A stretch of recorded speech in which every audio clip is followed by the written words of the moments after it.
Today we are going to study torsion of non-circular shaft. You have already studied torsion of circular shaft, where you have seen when a circular shaft is subjected to twist, the shaft of uniform cross section will undergo deformation, and a typical cross section of the shaft will give rise to shear stresses, which are going to be distributed like this. The shear stress has a variation with radius, which varies from 0 to maximum value at the outer radius, and this shear stress is going to act parallel to the boundary, or in other words, at every point this shear stress is acting in the tangential direction. Now the question is, if the shaft cross section is not circular, it could be elliptical, it could be rectangular, it could be in the shape of an eye, in the shape of a T. So if such cross sections are subjected to twist, then how the stresses are going to be distributed over the whole cross section, that will be the object of our study. And we would like to start with, let us consider that we have shaft of uniform cross section all over the length. The section, as I said, it could be elliptical or rectangular. Now, under the action of this torsion, the deformation of the shaft will take place,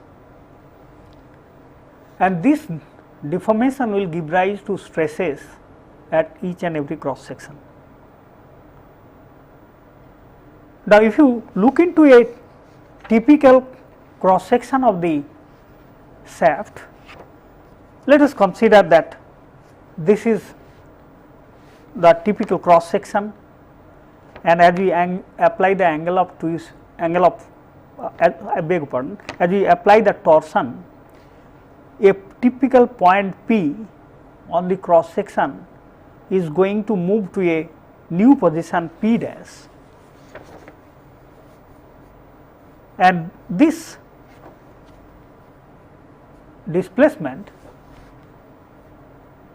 is going to give rise some motion in the x direction, some motion in the y direction. And now the difference that arises between a circular cross section and the torsion of a non-circular cross section is this, that under the action of the angle of twist, any typical cross section will not remain plane. In the case of a circular section, the section will remain plane, but in the case of non-circular section, this will not remain plane.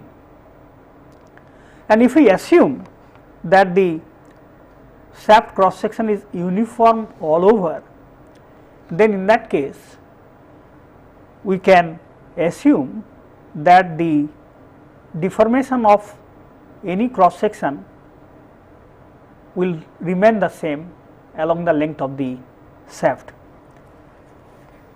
So, we will consider that the section deformation, which is typically known as warping of the cross section, will indicate that this warping or the displacement of a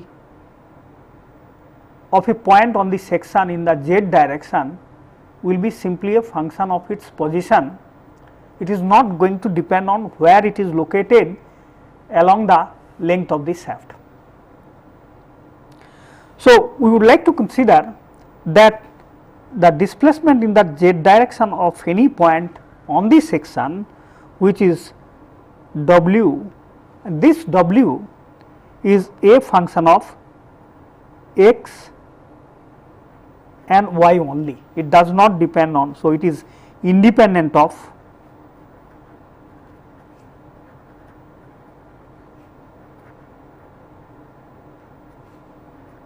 of Z or the location of the section.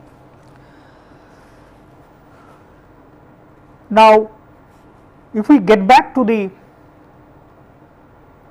typical point P, which was located at an angular orientation of alpha with the x axis. Now, under the action of the torsion T, this radial position OP is going to rotate by some angle, and if we consider that the angle of twist per unit length is equal to theta, and this distance from the origin is equal to Z, then the total angle of twist will be theta into Z, and therefore, this rotation or the angle POP dash is theta into Z. Now, we can calculate from this the displacements. So, if we now try to calculate the displacements of the point P, you can now see that this angle is alpha and this angle is theta into Z. So, therefore, this angle is theta into Z, and as the point P has shifted to P dash, there is a displacement in the x direction of magnitude PQ, and there is a displacement of magnitude QP dash in the y direction. So, therefore, now we can write that the displacement PQ, which is nothing but u, and this u, it is minus, it is nothing but PP dash. If this angle is alpha, we can take approximately this angle to be also alpha. So, therefore, it is nothing but PP dash sin alpha. And what is PP dash? PP dash is approximately equal to theta Z into OP. So, this is nothing but theta Z,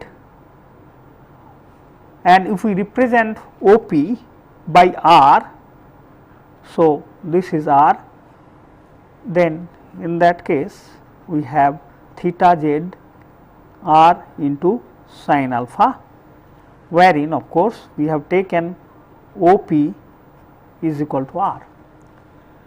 Now, if we write the coordinate of the point P, so P to have coordinates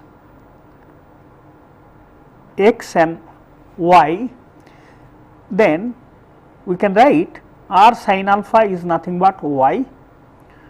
So, we can have now u is equal to minus theta Z into y, y is equal to R sin alpha. Similarly, by similar consideration, you can find out the distance QP dash.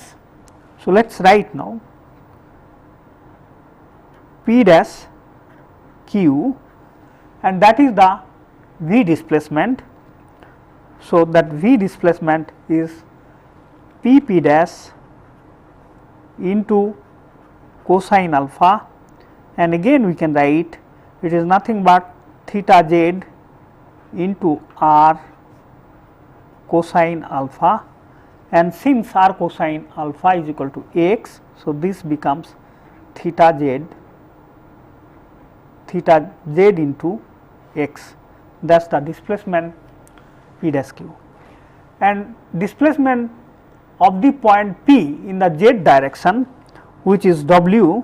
So, W is nothing but we have W a function of x and y. So, therefore, we have now the displacement u, v and w of any typical point. Now, since we know the displacement, it is possible to calculate the strains, and then by using the Hooke's law we can calculate the stresses. So, let us now look into the calculation of strains first. So, if we now consider the strains epsilon x is delta u delta x, and since u is independent of x, so that becomes 0. Similarly, epsilon y, which is nothing but delta v delta y, v is independent of y, so therefore again delta v delta y is equal to 0, and epsilon z, the strain in the z direction, which is delta w delta z, this is a function which is independent of z, and therefore this is equal to 0. So, what we find is that this deformation is taking place in such a manner that the normal strains, 3 normal strains are 0. Now, let us consider the shear strains. Gamma xy is nothing but delta u delta y plus delta v delta x. Now, delta u delta y, if you see the expression here, it is minus theta into z, and delta v delta x is theta z. So, therefore, net is 0. So, therefore, there is no shear strain. Again, if we calculate gamma yz is nothing but delta v delta z plus delta w delta y. So, what we have, delta v delta z is nothing but theta x. So, therefore, we can write now this is delta w delta y plus theta x, that is the strain, shear strain, and it is non-zero. So, let us now calculate the other shear strain gamma xz.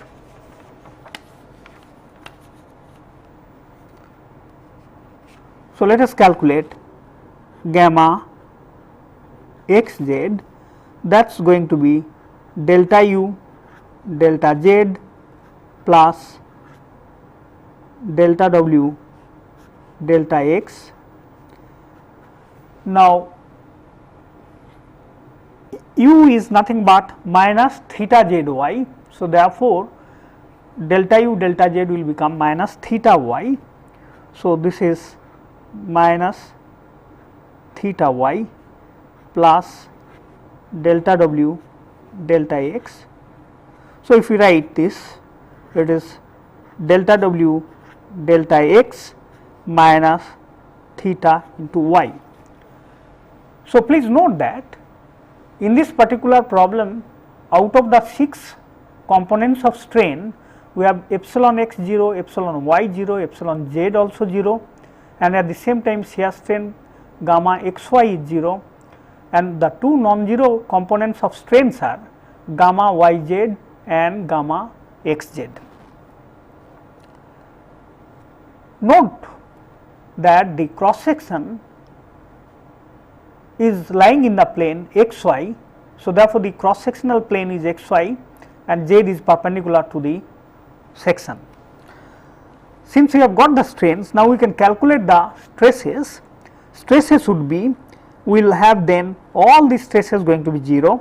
So, we have sigma x 0, so also sigma y 0, so also sigma z, all these are 0, and since shear strain gamma xy is 0 here, therefore, we will have this tau xy, which is nothing but rigidity modulus multiplied by gamma xy, that is also equal to 0, and these stresses tau xz is equal to g into gamma xz.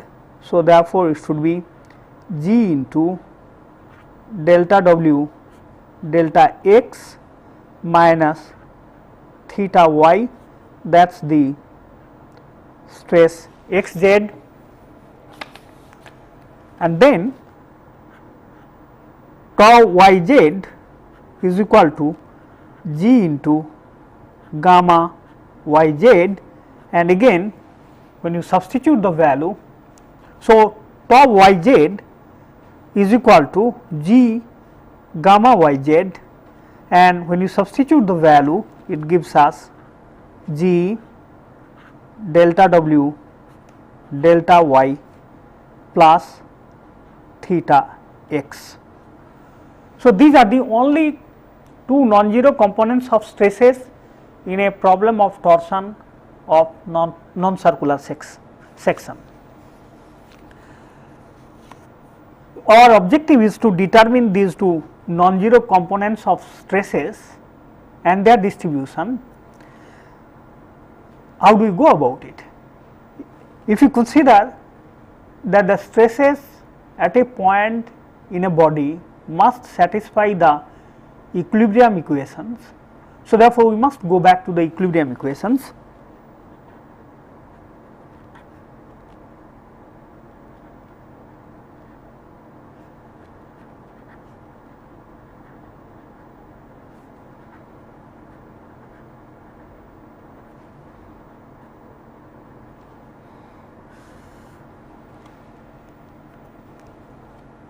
The equations are delta sigma x,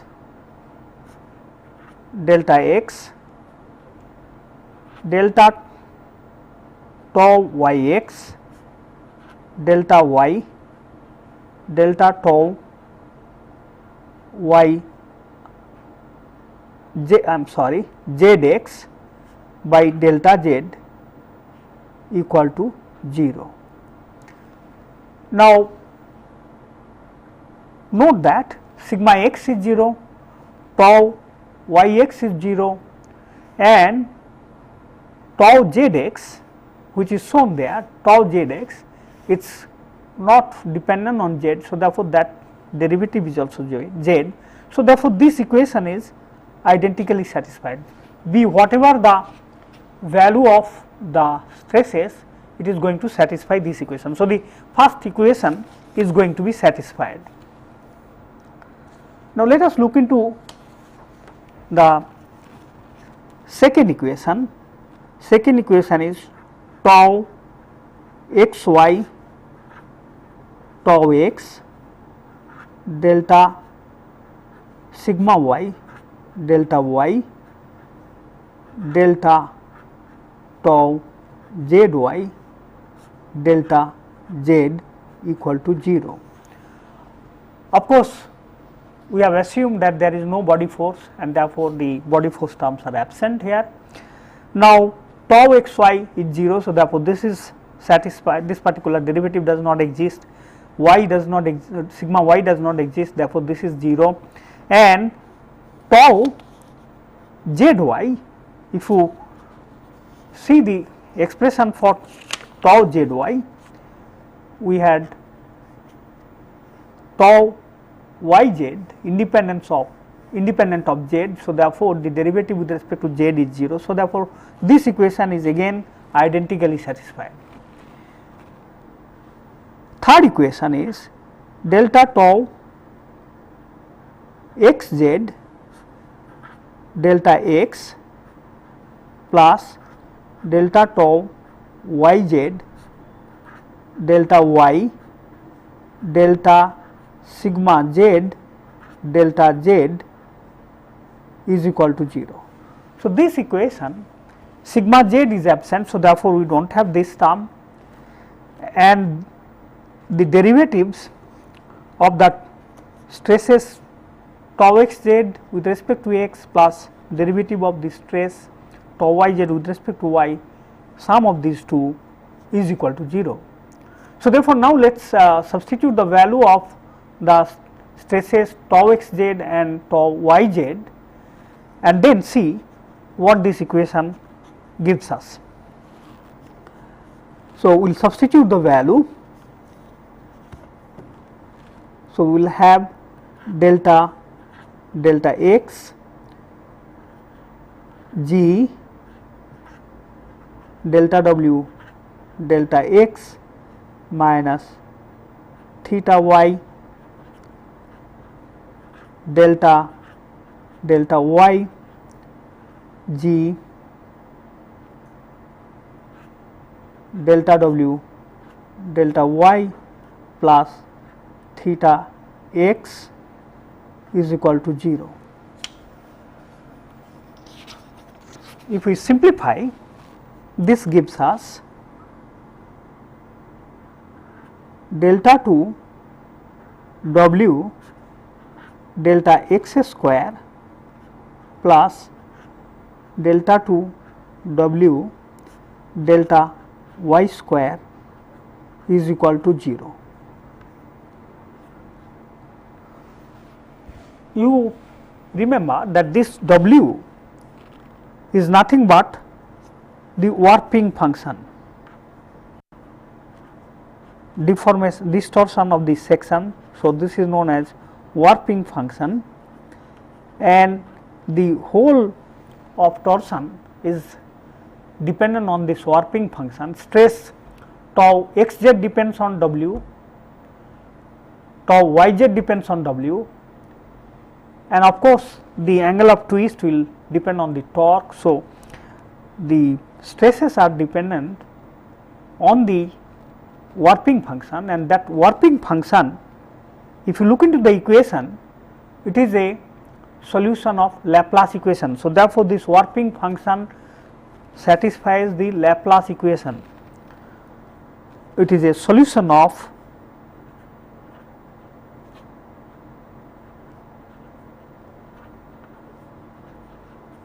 Laplace equation.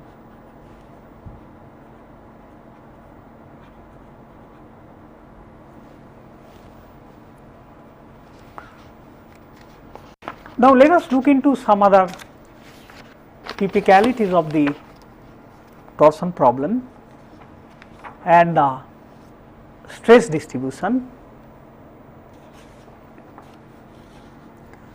Let us consider thus one of the typical section. Let us say we have the typical section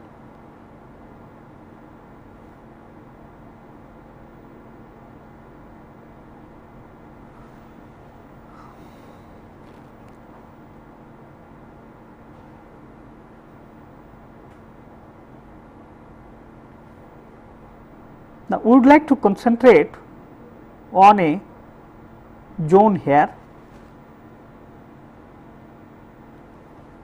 and our z axis is oriented along the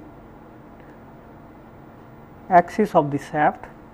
This is our x axis, this is y axis. On this section, we are going to have stresses, only non-zero stresses on this section, or if we draw it to a larger scale, let me draw it to a larger scale. So, this is my,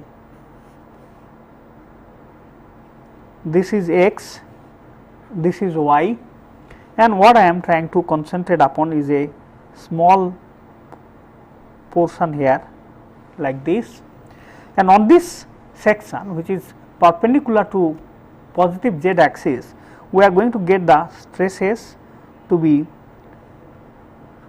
tau zx, which is same as tau xz. Similarly,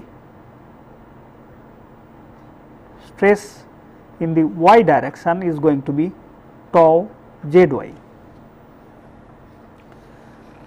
and this section or this element, its outer normal is oriented in this direction. So, this is the outer normal on this section. So, therefore, this n bar outer normal to this element would have direction cosines, let us say L, M and N. Since this outer normal is perpendicular to both x and y, therefore, we are going to have this direction cosine to be nothing but 0, 0 and unity. Now, the traction that is going to come up on this area, we can write now Sx, Sx is nothing but L into sigma x plus m into tau yx plus n into tau zx. Now, since stress sigma x is 0, tau yx is 0 and this n is equal to unity, therefore, this Sx is nothing but given by the stress tau zx. Similarly, Sy is nothing but L tau xy m into sigma y plus n into tau zy. Here again, since L is 0, m is 0 and n is 1, so therefore, this traction on this area is nothing but tau zy. Coming to the third component of traction Sz, that is tau xz plus m tau yz plus n sigma z. So, here L is 0, m is 0, n is 1, but sigma z is 0. So, therefore, the net force in the z direction on this plane is 0.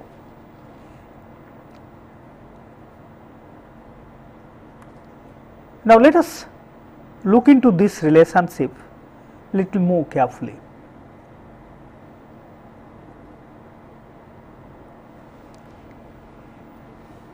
Now, if we just again get back to our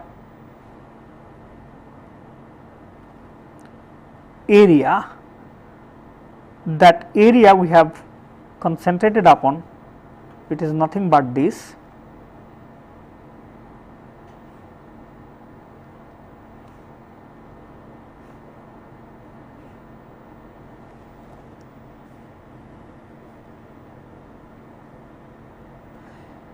If we now consider the stress here is tau zx and stress here is tau zy, and let us say that the outer normal to this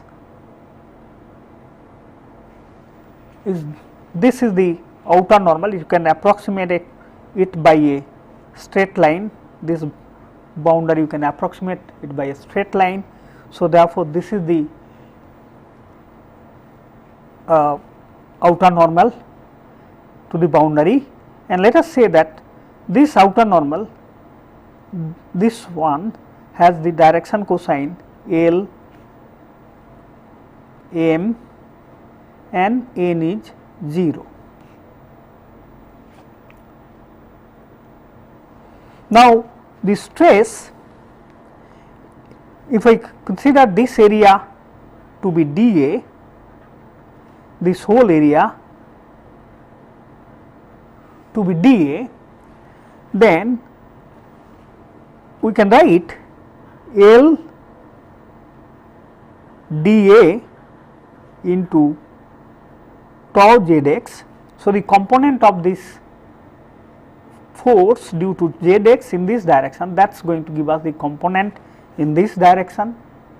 Similarly, if we try to now consider the component due to tau zy and its the force due to tau zy and its component along this direction and sum it up. So, it is going to be m into tau zy into dA, that is the component, which is now that is equal to, and then of course, we will have these two components only adding up together. So, that is equal to, if we say that the stress in this direction is given by tau zr, then that must be equal to dA into tau zr. So, finally, tau zr is equal to L tau zx plus m tau z y. So, this component is going to be like this. I want you to note this point very carefully, that this tau zr is the stress acting in this direction, and it is really acting perpendicular to the boundary.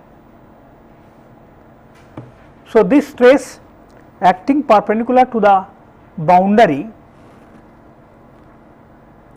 this is given by this magnitude.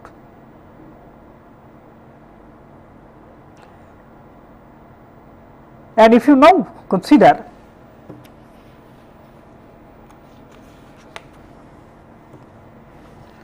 an area, let us say that we will consider an area like this.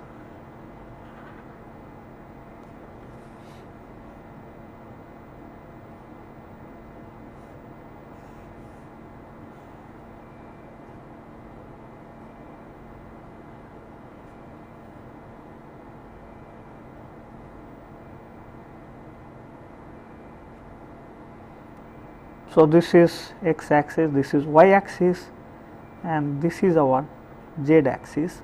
Now, let us consider an area here, and this area, its outer normal, let us say that is equal to n, and this n would have direction cosine, let us say L m, and since this is in the plane of x and y, this outer normal is in a plane parallel to the plane x and y, its component, the direction cosine with the z axis will be 0. So, therefore, now you see, if we just calculate the traction on this area, since this area is free of any loading, we will find that we will have Sx, this is free of any external loading, and therefore, there is no traction in the x direction or y direction or z direction. Now, we will look into Sx component. So, therefore, it will give us L into sigma x plus m into sigma m into tau yx plus n into tau zx. So, therefore, this is now L sigma x is 0, this is 0, and this n is 0. So, therefore, this is 0, and we find sigma sy, the traction in the y direction is L tau xy plus m sigma y plus n tau zy. Here again this is 0, this is 0. So, therefore, this is 0, and S z is equal to L into tau xz plus m into tau yz plus n into sigma z. So, here this Sz is again, we find that it is 0, and then this n is, since n is 0, sigma z is also 0. So, what we have is that this L tau xz plus m tau yz is equal to 0. So, since the surface is free of any loading, this Sz is 0, and if you try to now combine these two relations that we have derived here, this relation and this relation, they are indicating that Sz is 0, and this relation is indicating that tau zr is 0. So, therefore, what it means is that this is equivalent to saying that tau zr is equal to 0. So, therefore, this stress which is going to act perpendicular to the boundary is going to be 0. So, I would like to show you a sketch to illustrate this point. So, I would like you to look into this sketch. We are considering this element, it is oriented in the RZ plane. So, this is your R direction and this is your Z direction.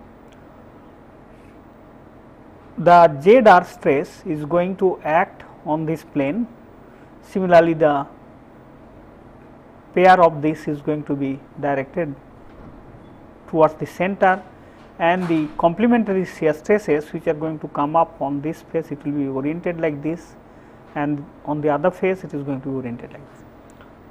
So, now this RZ stress is going to act on the outer surface, and this cannot happen, this is not there, in fact this is 0. So, if this is 0, this is 0. Similarly, the complementary shear stress tau ZR is 0. So, this is 0. So, therefore, since this curved surface of the shaft is free of any external loading, you have tau RZ 0, therefore, this tau ZR is also 0. So, that is the meaning here, that earlier we derived that SZ is 0 means tau ZR is 0.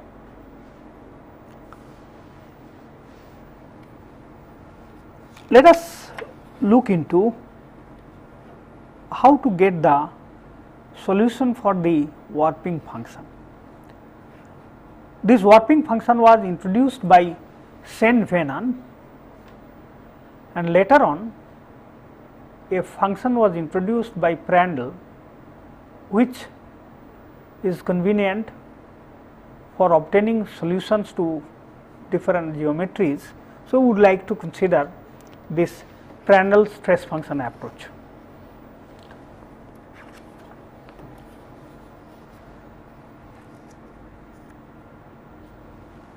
Prandtl introduced one stress function, and he defined the stresses. We had two non-zero component of stresses tau xz, and he defined that this stress is given by delta phi delta y, where phi is the Prandtl stress function.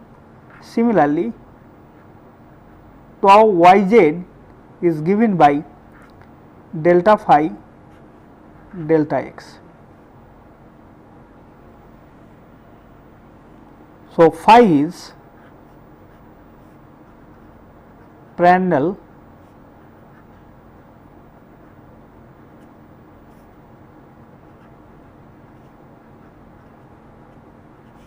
stress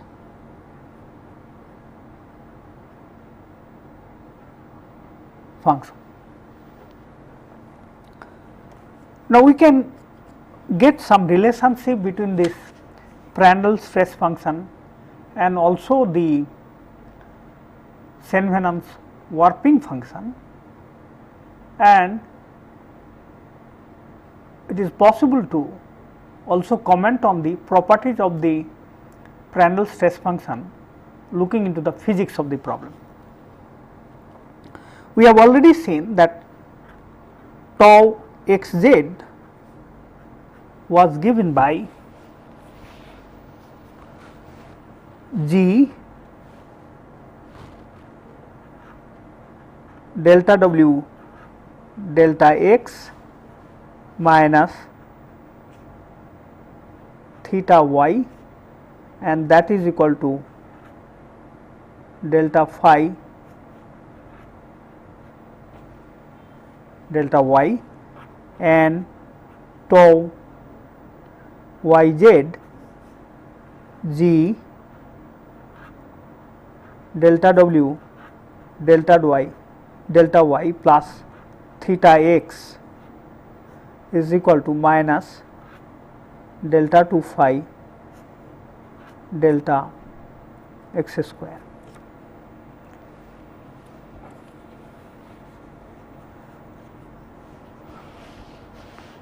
Now, if we differentiate the first relation with respect to y and second relation with respect to x, I am sorry, this is delta phi delta.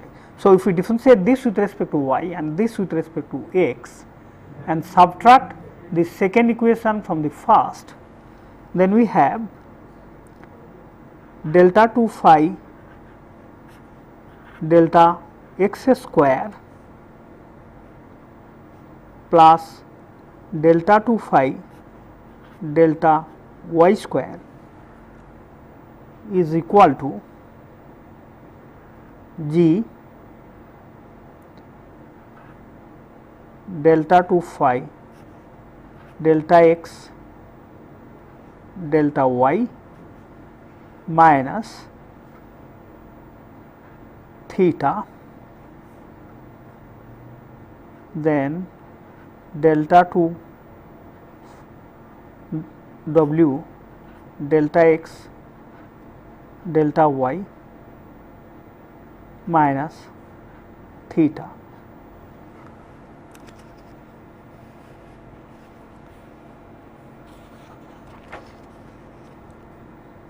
So, delta 2 phi delta x square plus delta 2 phi delta y square is equal to minus 2 g theta. So, this is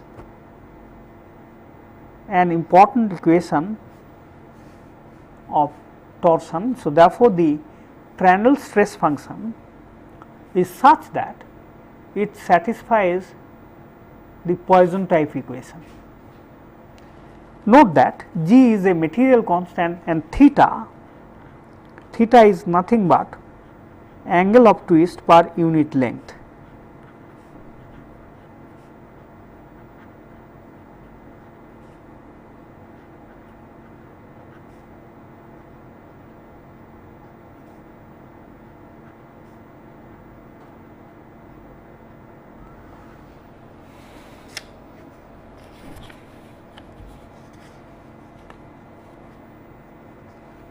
We will derive certain characteristics satisfied by or demonstrated by this Prandtl stress function. We have already seen that if I consider a part of the boundary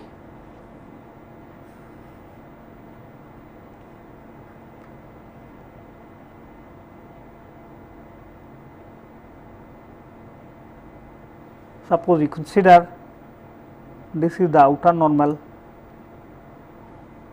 to a part of the boundary, let us say this is n bar and this portion is lying in the xy plane and it has direction cosine L and M.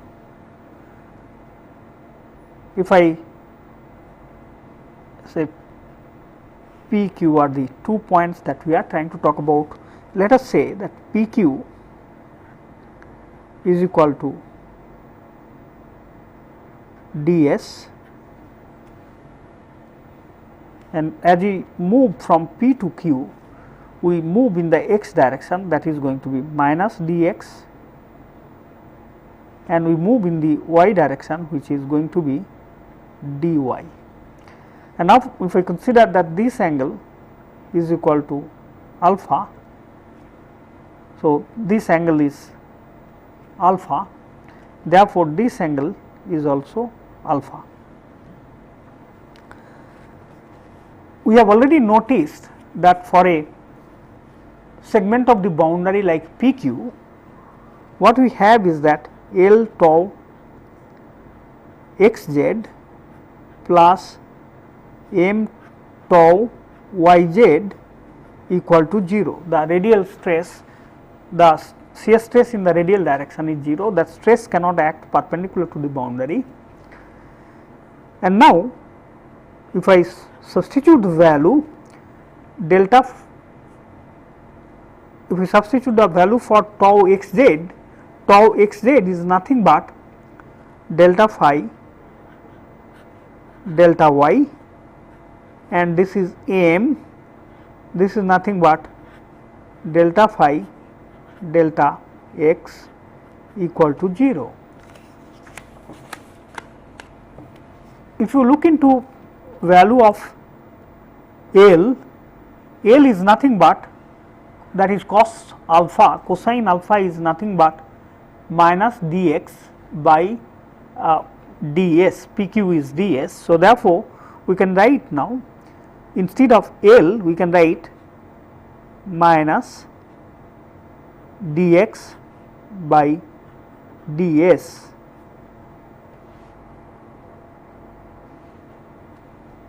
I am sorry, L is cosine alpha is nothing but dy by ds. So, therefore, this is dy, let us write again, L is dy by ds. So, we have delta phi delta y into dy ds, where ds is L, and then we have minus delta phi delta x, m is nothing but sin alpha is minus dx by ds. So, therefore, this is nothing but minus dx by ds. So, that is equal to 0. And now, if we see this, it is nothing but delta phi delta y dy ds plus delta phi delta x dx ds equal to 0, and this is nothing but, left hand side is nothing but derivative of phi with respect to s, that is equal to 0. What does it mean? That d phi ds is equal to 0, derivative of the phi along the boundary is 0, thereby it means that phi is constant along the boundary. So, therefore, phi is a constant, phi is constant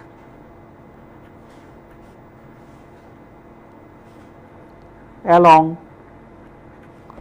the boundary.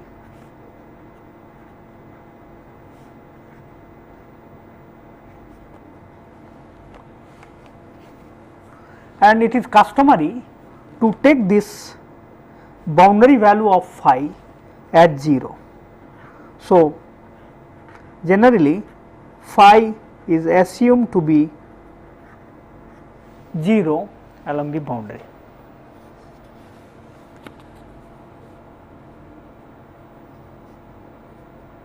We will also like to see there is another relationship which is satisfied by this Prandtl stress function phi. So, we have the typical section. If I concentrate on an element which is located at a distance x y from the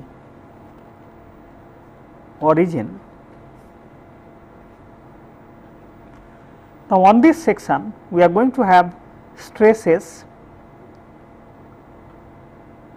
tau z y, and we are also going to get stresses tau z x, and let the area B is equal to dA. Now, if we try to calculate the moment of this moment of the forces arising out of the stresses at this point about the origin,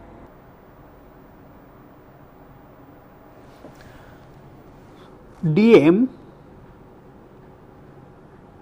is equal to tau zx into dA multiplied by the distance y. So, this is going to give us y tau zx into dA, that is the moment, and this moment is going to be clockwise. So, we write it negative. then the moment due to tau zy into dA, that is going to be anticlockwise, and the moment arm is x. So, therefore, we will have x tau zy into dA. So, this is the elemental moment. Herein it is going to be in the direction of the applied torque, which is considered to be positive in the anticlockwise direction. So, the total moment we can get by integrating this, and therefore, that is equal to m, and that is equal to integration of minus y tau zx into dA plus x tau zy into dA. Now, if you substitute value for tau zx, which is nothing but delta phi delta y, and tau zy is delta phi minus delta phi delta x. So, therefore, you would have this integration y delta phi delta y dA plus x delta phi delta x dA, and if we consider that the area is A, so therefore, this integration is implied to be over the total area. We can write this thing as integration of delta phi delta y over the area. So, therefore, this is dx dy.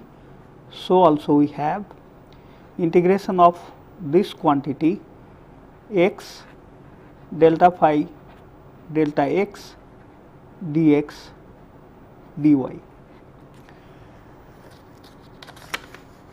It is a product of two functions here, y and delta phi delta y. So, we can integrate this function with respect to y first. Similarly, here it is a product of x and delta phi delta x, two functions are involved, and we would like to integrate with respect to dx. So, therefore, if we do it, we get, so integration of delta phi delta y with respect to y will give us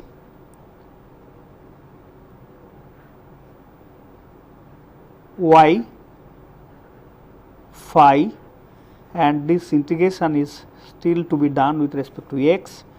This is now going to be over the boundary S minus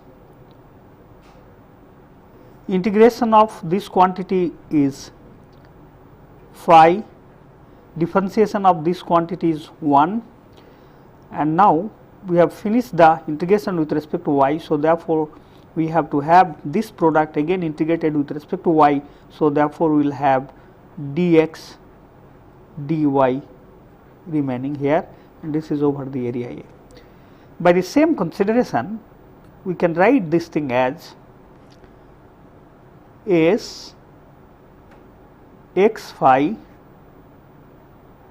dy minus 1 phi dx dy, and this is also over the area A.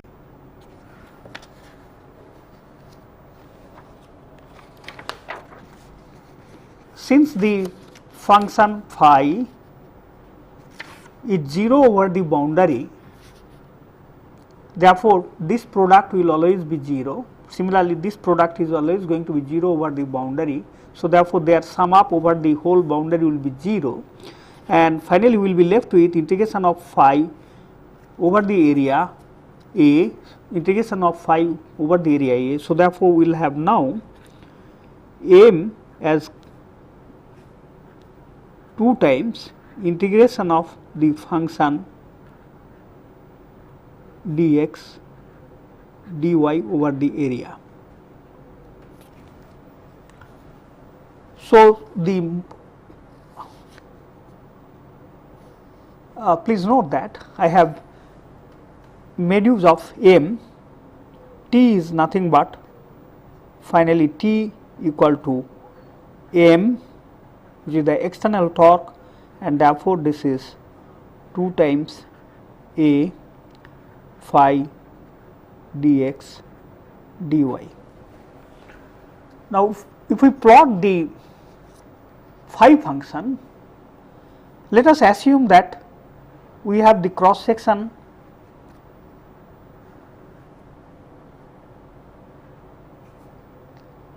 like this. Let us consider also that this is our x direction, this is y direction, and if we plot phi in the vertical direction, we are going to get, so we will plot this phi in this direction. For values of phi over the whole domain, we are going to get a surface, and that surface will look like this.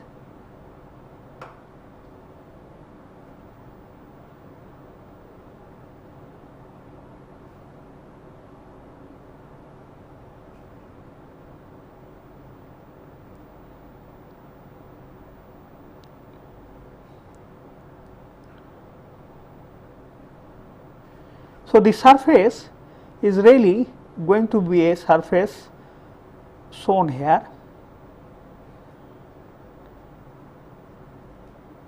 and this integral can be interpreted as, if we consider this cross section to be the base or xy plane and phi is in the vertical direction, therefore, this torque is nothing but equal to twice the volume bounded by the surface phi and the base, which is the xy plane. So, therefore, torque capacity is equal to 2 times the volume bounded by phi surface and section or xy plane. So, this is a very important information, that the torque capacity of this shaft is obtainable from the volume bounded by the phi surface and the section or the xy plane, when of course we are plotting this phi in the vertically upward direction.